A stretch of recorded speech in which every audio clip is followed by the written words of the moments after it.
Halo sobat, apa kabar? Ketemu lagi di channel Naga. Di sini saya akan melanjutkan part Talent Donghua full spoiler. Tanpa lama-lama lagi kita tonton sampai habis. Senyuman di wajah Wu Hao perlahan hilang saat mendengar pertanyaan Xiaoyan.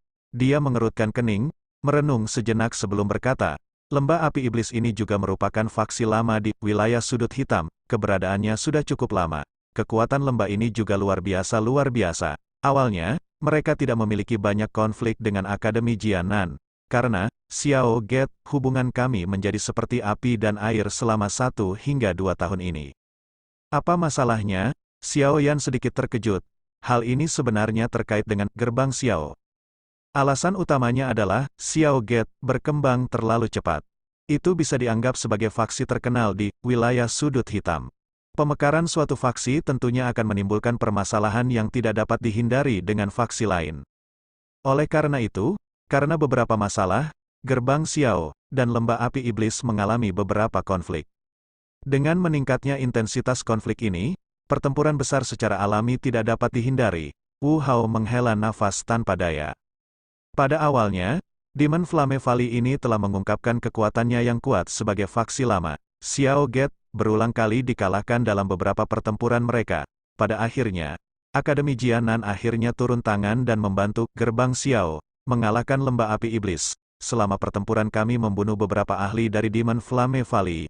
Karena hal inilah lembah api iblis dan Akademi Jianan membentuk permusuhan. Taktik Demon Flame Valley ini sangat tercela. Setelah menaruh dendam pada Akademi Jianan, mereka diam-diam menyerang siswa akademi yang pergi berlatih. Cukup banyak siswa yang mati di tangan mereka selama 1 hingga 2 tahun ini. Tindakan ini benar-benar membuat marah Akademi Jianan. Awalnya, kami jarang melakukan intervensi kecuali Xiao Get berada dalam masalah besar. Pada akhirnya, ini pada dasarnya menjadi pertarungan besar antara Akademi Jianan dan lembah api iblis. Pertarungan hidup dan mati akan meletus saat para ahli dari kedua belah pihak bertemu. Wu Hao mengertakkan gigi ketika dia berbicara sampai saat ini. Jelas, dia merasa sangat marah dengan cara-cara tercela dari Demon Flame Valley. Ekspresi Xiaoyan perlahan berubah menjadi gelap dan serius saat dia melihat wajah marah Wu Hao. Menyerang siswa biasa, taktik semacam ini sangat tidak bermoral hingga membuat bulu kuduk berdiri. Tidak heran Akademi Jianan akan sangat marah. Ia bahkan melepaskan sikap netralnya dan memulai perang dengan Demon Flame Valley. Tidak lama setelah Akademi Jianan dan lembah api iblis memulai perang, lembah api iblis merekrut semua ahli yang telah bergandengan tangan dengan Han Feng dalam menyerang akademi dalam saat itu. Tujuan utama mereka adalah untuk melawan Akademi Jianan. Kekuatan lembah api iblis ini cukup kuat.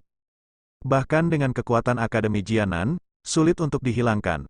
Oleh karena itu, pertempuran besar terus menemui jalan buntu. Dengan cara ini, Akademi akan mengirimkan orang-orang kuat untuk menjaga para siswa setiap kali mereka keluar untuk berlatih. Namun, kabar ini tiba-tiba bocor kali ini dan pihak lain menemukan jejak kami. Jika Anda tidak muncul tepat waktu, kemungkinan besar orang-orang di sini tidak akan mendapatkan akhir yang baik. Wu Hao mengerutkan kening sambil terus berbicara. Jika kita membandingkan fondasi mereka, kemungkinan waktu keberadaan lembah api iblis jauh lebih pendek daripada Akademi Jianan, kan? Xiaoyan merenung sambil berbicara. Akademi Jianan mungkin hanya memiliki penatua pertama Suqian sebagai satu-satunya elit dozong mereka di permukaan. Tetapi dia tahu bahwa akademi tersebut pasti menyembunyikan kekuatan yang sangat menakutkan. Salah satu contohnya adalah 2 penjaga aula di lembah misterius itu. Para penjaga itu tidak akan melakukan intervensi sampai akademi mencapai titik di mana kelangsungan hidupnya berada di ambang batas. Tak satu pun dari mereka muncul bahkan pada saat darurat ketika Han Feng menyerang akademi dalam. Wu Hao tertawa getir. Xiaoyan hanya bisa menganggukkan kepalanya tak berdaya saat mendengar ini. Orang-orang tua ini mungkin kuat, tapi mereka semua adalah orang-orang kuno yang hanya tahu cara mematuhi aturan. Apakah lembah api iblis itu juga memiliki dozong elit? Xiaoyan mengerutkan kening dan bertanya. Penatua pertama Suqian adalah seorang ahli sejati dozong. Bahkan jika intervensinya tidak dapat menghabisi lembah api iblis, kemungkinan pihak lain juga memiliki seorang elit dozong. Iya, kepala lembah api iblis juga merupakan seorang elit dozong. Namun, dia biasanya menghabiskan sebagian besar waktunya dalam retret dan jarang muncul di wilayah sudut hitam. Orang biasa tidak tahu banyak tentang dia.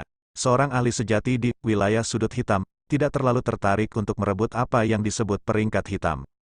Oleh karena itu, kamu tidak perlu yakin bahwa benda ini mengukur kekuatan wilayah sudut hitam secara keseluruhan, dengan mampu bertahan dalam waktu yang lama di sekitar Akademi Jianan. Tidak berlebihan untuk mengatakan bahwa wilayah kacau ini adalah tempat yang penuh dengan naga dan harimau yang tersembunyi. Wu Hao berbicara dengan suara yang dalam. Bahkan kekuatan dari tetua emas perak akan memiliki kesenjangan yang besar jika dibandingkan dengan para ahli sejati ini.